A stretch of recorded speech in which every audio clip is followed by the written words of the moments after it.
சுவையான fried rice எப்படி செய்யலான்னு பார்க்கலாம் வாங்க. கடாய் சூடானதும் எண்ணெய் சேர்த்துக்கலாம். ஒரு 2 வெங்காயம் சேர்த்துக்கலாம்.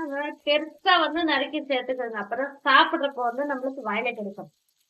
எதுவுமே நிறைய வதக்க தேவையில்லை. நம்ம 2 பச்சை மிளகா சேர்த்துக்கணும்.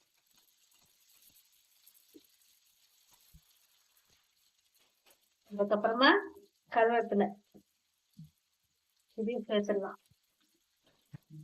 அதுல ஃப்ரை ஆகட்டும். கொஞ்சமா லேசா தூளுப்பு சேர்த்துலாம். கொஞ்சம் லைட்டா வதங்கினா போதும். வெங்காயம் அதிகமா வதங்க தேவையில்லை.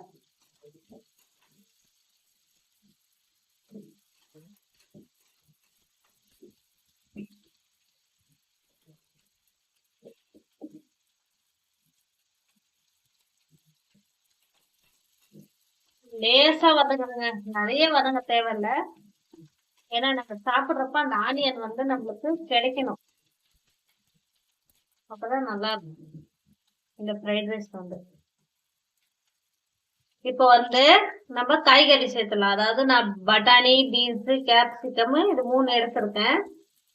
அதுதான் இப்ப சேர்த்திருக்கேன். உங்களுக்கு வேற எதனா கேபேஜ் அதெல்லாம் சேர்க்கணும்னா சேர்த்துக்கலாம். எனக்கு இது போதும்.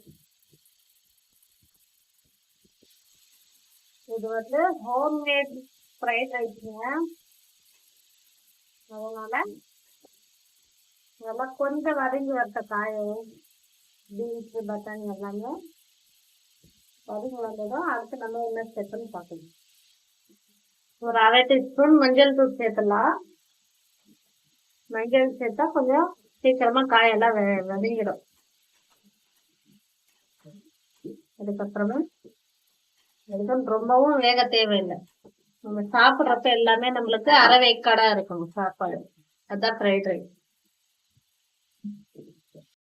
பாருங்க, முக்கால்வாசி எல்லாம் காய்கறி எல்லாம் வெந்துச்சு. இப்ப நம்ம ஆச்சி ஃப்ரைட் ரைஸ் தான் ட்ரை பண்ண போறோம். எப்படி இருக்குன்னு பார்க்கலாம் வாங்க. இப்ப நான் ஒரு பாக்கெட் சேர்க்க போறேன். இது கூட ஒரே ஒரு ஸ்பூன் தனி மிளகாய் தூள் சேர்க்க போறேன். ஒரு ஸ்பூன் கூட இல்லைங்க, ஒரு 3/4 ஸ்பூன் சேர்த்துக்கோங்க. அதிகமா வேணாம், காரம் ஆயிடும். இது நல்லா ஒரு 2 நிமிஷம்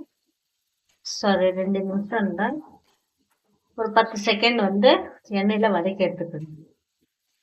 அப்பதான் டேஸ்ட் நல்லா இருக்கும்.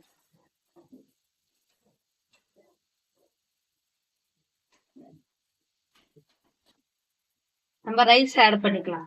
வேக வச்சு ஆற வச்சு எடுத்துருக்கேன். அந்த ரைஸ் ஆட் பண்ணிக்கலாம். இப்ப நான் ஒரு 3 பேர் போல இதெல்லாம் சேர்த்திருக்கேன். நீங்க அதிகமா ஆள் இருந்தா நீங்க அதிகமா சேர்த்துக்கோங்க. இப்ப 2 ஸ்பூன் தூள் உப்பு சேர்த்துக்கலாம். ஏன்னா ஆல்ரெடி நம்ம சேர்த்திருக்கோம். இதுக்கு 2 ஸ்பூன் போதும். அதுக்கப்புறமா கொத்தமல்லியும் சேர்த்துலாம். இப்ப நல்லா கலந்து விட்டுடலாம். சாப்பாடு நல்லா கலந்து விட்டுடலாம். இந்த மாதிரி நீங்க உங்க வீட்டுல ஃப்ரைட் ரைஸ் செஞ்சு பாருங்க. ஹோம்மேட் ஃப்ரைட் ரைஸ்ங்க. இது ரொம்ப நல்லா இருக்கும், டேஸ்டாவும் இருக்கும். ஏன்னா நான் ஒரு வாட்டி ட்ரை பண்ணதுக்கு அப்புறமா தான் வீடியோ போடுறேன். ரொம்ப டேஸ்டா இருக்கு, நல்லா இருக்கு. வெஜிடபிள் உங்களோட இஷ்டம். கேப்ரேஜ் போட்டுறதுனா போட்டுக்கலாம். பட் தைராய்டு இருக்கிறவங்க கேப்ரேஜ் அவாய்ட் பண்ணிடுங்க. நார்மலா இருக்கிறவங்க செய்யுங்க. இது ஸ்கூலுக்கு பசங்களுக்கு கூட நம்ம லஞ்ச் பாக்ஸா கூட கொடுத்து அனுப்பலாம். வெஜிடபிள் ரைஸா ஈஸி ரெசிபி. நல்லா சாப்பாடெல்லாம் கலந்து விட்டாச்சு. இவ்வளவுதாங்க, ஈஸியான ரெசிபிங்க. ஹோம்மேடு ஃப்ரைட் ரைஸ்ங்க. இது நீங்களே ட்ரை பண்ணி பாருங்க. ஆச்சியோட ரெட் ஃப்ரைட் ரைஸ் எடுத்துக்கோங்க. அது ரொம்ப நல்லா இருக்கும், அருமையா இருக்கும்.